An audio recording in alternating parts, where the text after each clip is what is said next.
Okay, by now you're probably saying, Chris, enough of the housekeeping, just show us how to use the thing. And that's what we're going to start doing in this section.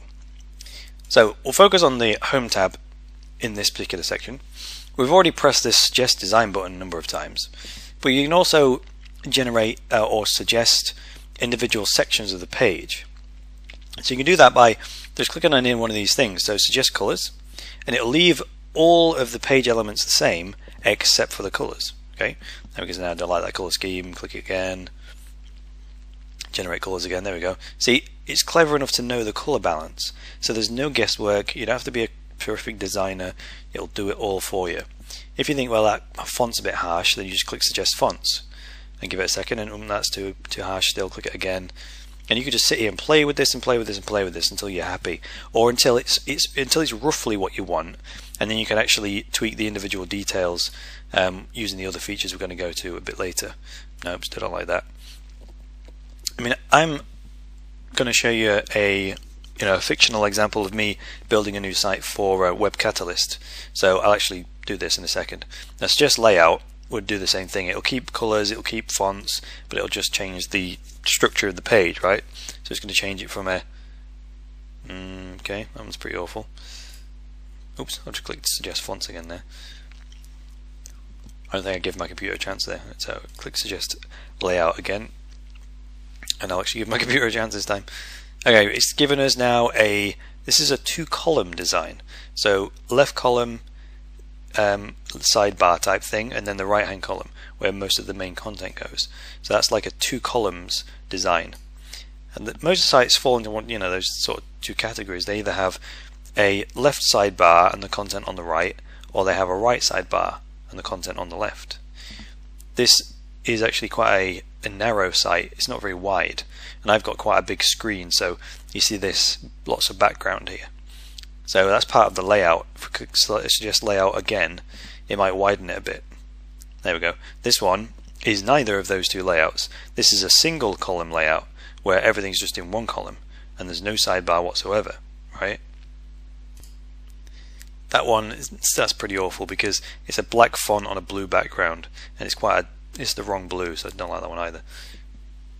I'll hit that one again.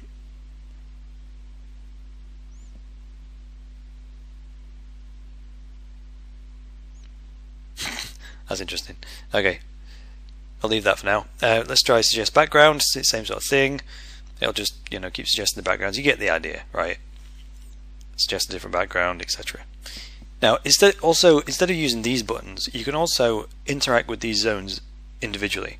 So if you want to suggest a new area, a new header here, rather than clicking Suggest Header, you can wave over the section. You get the orange border to tell you that this section's active, and you're always looking for the light bulb icon, right? So if you click the light bulb icon there, it's only going to suggest or generate a new style for this header section, which we will do. Click on that, and it will suggest a new header for us. There you go, there's a new header altogether. And say we want to generate another one because we don't like that one, click on the light bulb again, and it'll suggest another header. Same with any other page element. As long as you can get a light bulb icon, it will suggest something new for you. So I don't like the menu, so click on the menu, click on the icon, and it suggests a new menu. And another one, etc. Right?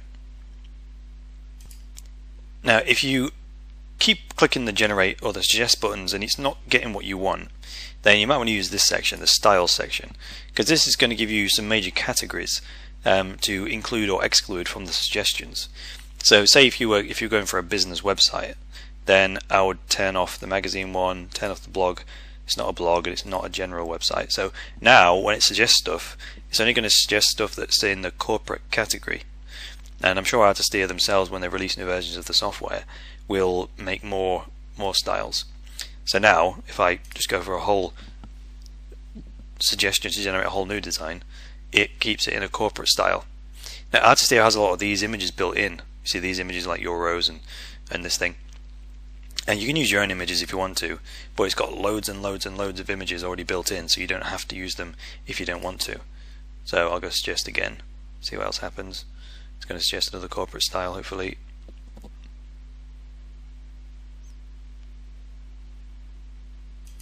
some point. There we go. There's that woman again. Now, these section here where it says new page and new blog and whatever else. You remember when I exported that green theme when I showed you in the previous section how to export and upload and then activate the themes in WordPress? And I said that it didn't look exactly like it did in Artisteer because all I did was exported the theme, and that was things like the font sizes, the colors, what colors links should be, what color sidebar headers should be, what color menu buttons should be, what color should they be when you wave over them. That's all in the theme, you know, what width of the page and all that stuff, right? And then it would have been up to me, like I showed you, to go into the WordPress control panel, go to the pages section, and then click add new page, and then it would add new pages to the menu, and then you could put new content inside each of those pages. If you'd prefer, and I'd probably recommend you do this if it's sort of your first site that you're designing, and also it's probably easier if you're building the site for the first time in Artisteer, is to build it all in Artisteer and then export everything. And by everything I mean you don't just export the theme, you also export all the words and the images. So when you upload and activate the theme, it looks exactly like it did when you exported it from Artisteer, right? Okay, so that's what this section's for. So at the moment we've got, see down the left hand side here, we've got 2 pages. We've got home and blog, and it's automatically put us into blog posts, which if we click on them it will show us them like that. And the other one, there we go. It's also gives us a little preview here of what the rest of the theme looks like. So if we were to select a piece of text and say I want this to be a heading 1, it would look like that. If we select heading 2, heading 3, so it just gives us a preview of what all the different page elements look like. And as you browse around you can see all the others. So that's what a blog post is going to look like. It's going to have this blue blob on it. The heading's going to have this grey background, and it's going to have the person's name who posted the blog, the date, and all that kind of stuff, right? And that's what the sidebar is pretty much going to look like. The same with the pages.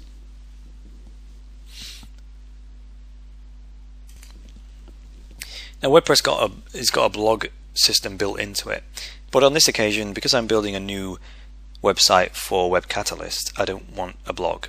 So all I have to do is click on that blog page, and I can just click on delete page. Are you sure you want to remove the blog page? I say yes, and then that gets rid of it. And same with these posts, just click on that, and I can either click delete page, or I could have just right clicked on it. So I could have just right clicked on this and done delete and said yes. So now I'm down to just one page, which is my home page. Now I happen to know you've seen the Web Catalyst logo. It's kind of a orange and blue logo with a globe next to it, and it's got a white background. Now most website visitors will expect a website's logo to be in the top left of the page. Now what I'm going to do is I'm going to change the header here to white, so I can change the background. But I'll save that for a future step, or one of the next sections, because this section was restricted specifically to this home tab. So let me just finish this section off. If you want to create a new blog post, you obviously click on that one, and a block is things like these. So a block like that. So if I clicked on new block, it would create a new block for me like that on the sidebar, and then you can manipulate what this looks like, what goes in it, and all that kind of thing.